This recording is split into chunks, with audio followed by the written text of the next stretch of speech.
Good afternoon again, everyone. This is Dan with Senior Bike, E-Bike and Adventures. Welcome back. This will be our last segment, going up into our halfway point. And today we're going to talk about seniors and what kind of e-bikes they should probably choose for themselves. On your left. So let me pass these couple guys up here, and we'll dive into that a little bit. Give you my thoughts. On your left.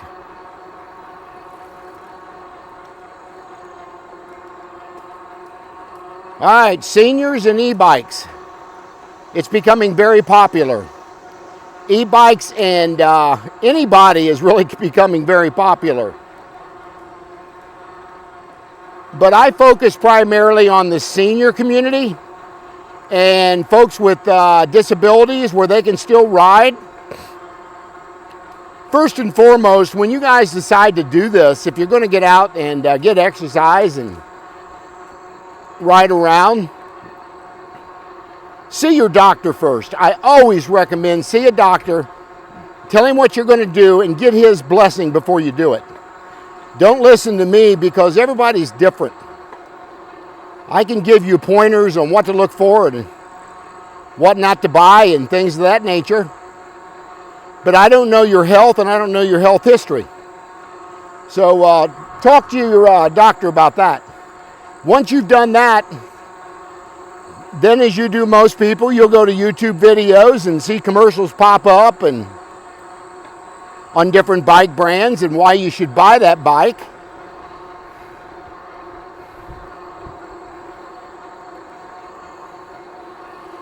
But let me tell you, first and foremost, they're in business to sell you a bike. And the first thing I'll dive into is range. When a bike company tells you you're going to get 30 to 40 miles on that bike, range-wise, take that with a grain of salt. You can cut that down 20% at least. It depends on the weight of the rider. It depends on wind conditions, terrain.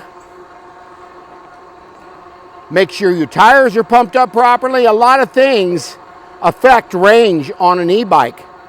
What pedal assist you're in, how much you're using your throttle. These are all factors that weigh into range. So take that into consideration. Don't believe it when they say you're going to get 40 to 50 miles or whatever on a bike, because there's too many factors involved. Number two, how do I know what bike's right for me? The best thing you can do, if you're close enough to a bike shop, go visit that bike shop and ride some of their bikes. Whether it be a 20-inch, a 26-inch, step through, step over, fat tire bike, non-fat tire bike. Ride one of those bikes if you can to see how it feels. That's probably the best thing for you to do.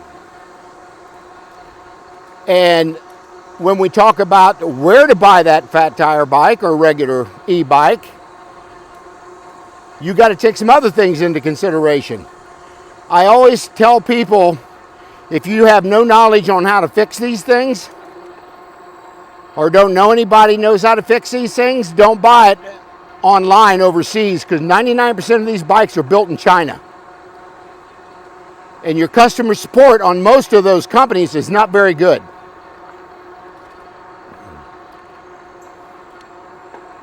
So keep that in mind, where if you buy that bike at a local bike shop, they sold it to you, they can work on it, they can maintenance it, and they can get parts a lot quicker than what you can. So that choice should be heavily considered when you're purchasing your first e-bike. Now, I purchased my first e-bike on Marketplace. I paid $750 for it. It was an Aerial Rider Rider, and I put on 2,600 miles on that bike. I finally wore it out. Not so much the motor or anything, but the tires. I had to put new tires on it. I just rode that thing to death. Then I figured out how enthused I am about e-bike riding. And then started a e-bike channel, and companies started reaching out to me to give these bikes to me. Some of them I purchased at a reduced cost because they wanted me to review that bike for seniors. But get you a good quality e-bike. If you're going to buy one, a good quality e-bike is going to start, used to be $1,500. I'd say a good quality e-bike now starts about $1,200. And it can go up to $2,500, seems to be a good range. If you buy a bike at that price range, you are definitely going to get a good quality bike. You'll have better components on it, better dependability. So yeah, them are some of the things that you need to look at.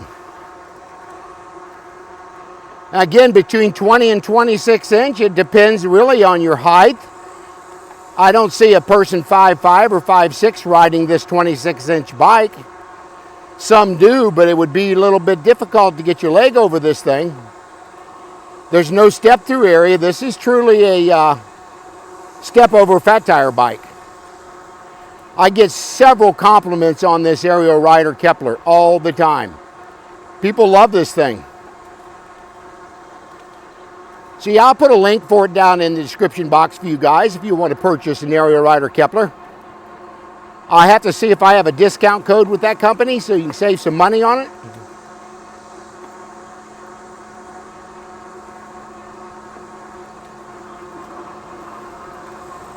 But yeah, just get out and enjoy nature. Meet a lot of new people you never met before. It's why we call it an e-bike community. It really is. I've been reviewing them now for a couple years or a little better. And I'm seeing so many new manufacturers coming on the scene. Some of them have reached out to me recently about reviewing their bikes.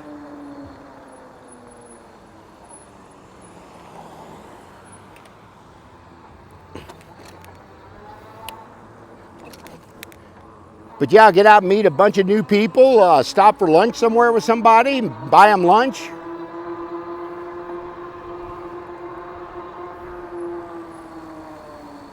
I call that showing God's love in a practical way. That's what that is.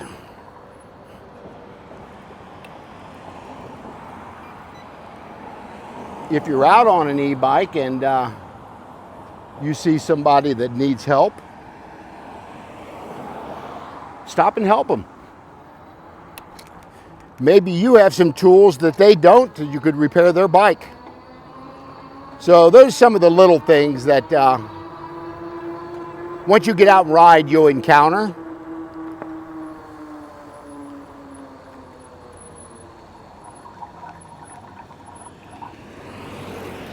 I mean, guys, I don't have all the answers about these things. There's things I learn about e-bikes every single day. I can do some repair on them, nothing major, but I can do enough to get myself by.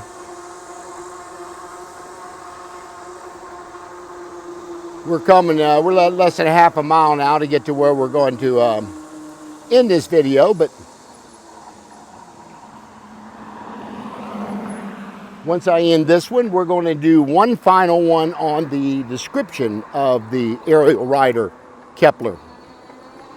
So once I get off the bike, we'll have another video, and that'll be the what I call an outro video. Description of it, what I thought about the ride, how it handled, how comfortable is it.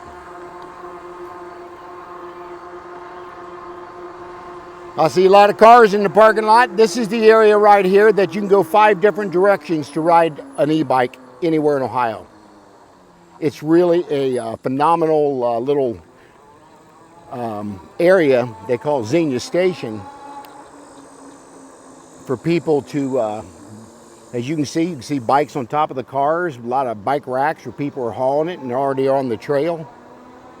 So yeah, that's what this is called right here, but yeah, I think we're going to turn around right here, this little park bench I like to sit at.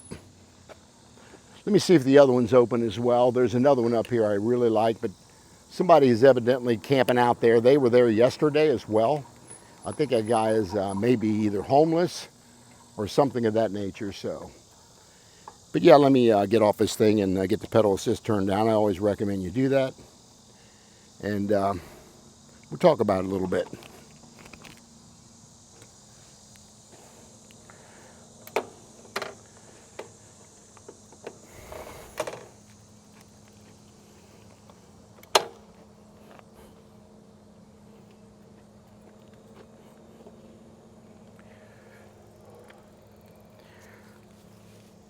So yeah, I want to do a little panoramic view of the Xenia station here in the parking lot, and this whole area here they just cleared out was a bunch of woods, kind of made it pretty nice here.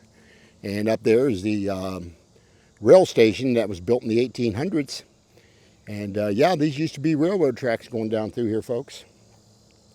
So anyway, this is a photo of the bike, and I'm going to go ahead, or video of the bike, and I'm going to go ahead and stop it right here. And no, actually, we're just going to go ahead and talk about it since I'm into this video already. Again, this is the Aerial Rider Kepler. This has a 52 volt, 20 amp hour battery. Sits on top of the down tube here. And it's also got a 750 watt rear hub motor sits in the back. It's got 180 millimeter disc rotors, which are pretty much top of the line. And it's got Tektro hydraulic brakes, which are really, really good hydraulic brakes as well. It's got a Shimano 7-speed shifter up here. I normally ride in 7th gear unless I'm climbing hills or whatever, so that's not going to be an issue for me. It's got a half twist throttle right here, as you can see it. And it's in pedal assist 0, and this bike will still move. I kind of wish they didn't have that design that way, but they do. It's got your 26 by 4 inch CST BFT fat tires. Really quality fat tires on there. Bike, so don't turn over on me here. And yeah, it's got a comfortable seat. I put this on. This is called a Blue Wind seat. This is aftermarket. I really like this seat. It's got a stem here that you can adjust in and out, and even take a couple spacers out of here if you want to lower that. So that's really good. It's got hydraulic brakes front on this only. It does not have rear suspension on this, but it's got a adjustment and a lockout on here.